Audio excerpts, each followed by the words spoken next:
For more on that, we're joined by Mr. Jason Unruhe, political commentator and analyst, joining us live from Ontario. Thank you very much, Mr. Unruhe, once again for sparing some time for us here on PressTV's World News.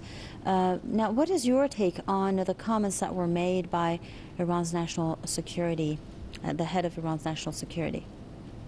Well, I mean, obviously the statements are true. The whole point of these sanctions was to help cause the destabilization inside of Iran.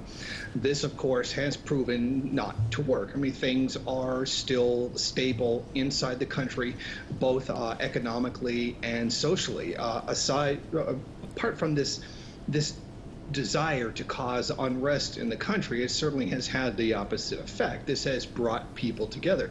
Once you place a country under assault like this, people tend to gather together in order to deal with the larger problem in society, and that would be the U.S. sanctions. And as a result of that, it's creating a better unity within the country. Now, on the economic side, this, of course, was meant to strangle the country, to squeeze out Iran, make it impossible to get certain materials, certain items that are necessary for people's everyday lives. This, of course, has certainly had an effect. I mean, sanctions always have an effect no matter what. But this has not had the crushing effect that the United States wanted. The whole point of this was to create an unfavorable situation inside of Iran in order to foment regime change. Maybe create a chaos enough to funnel money to the MEK to try to overthrow the government, or something like that, whatever usual kind of thing the United States, or at least imperialists in general, use for this kind of situation. I've seen a previous story on PressTV about one particular electronics manufacturer that is managing a great deal of exports despite the U.S. sanctions. Obviously, these are not slowing that company down at all, and the people of Iran are getting the necessary goods they need day to day.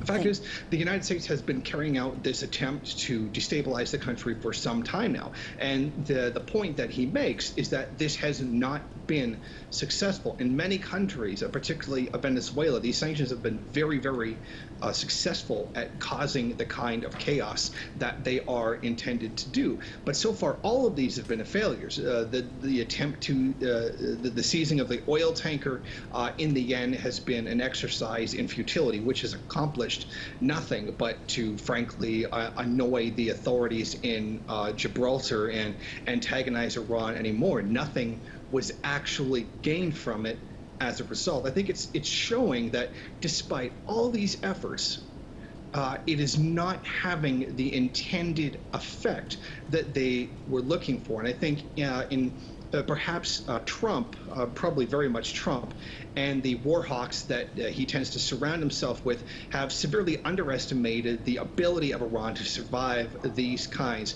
of hostilities. Iran is not the same as Afghanistan. It is not the same as Syria. It has always been much more developed socially, economically, militarily as well. And that's where all of this may be escalating to. If the U.S. cannot get what it wants peacefully, then it is going to have to drive into another war, as we have seen with the warships that are on their way to the Strait of Hormuz right now, which is just a provocative, antagonistic move that's intended to cause more difficulties inside the region. So I think his statement is very true. It's a proud, bold statement that puts it out there. You have failed. You have not won.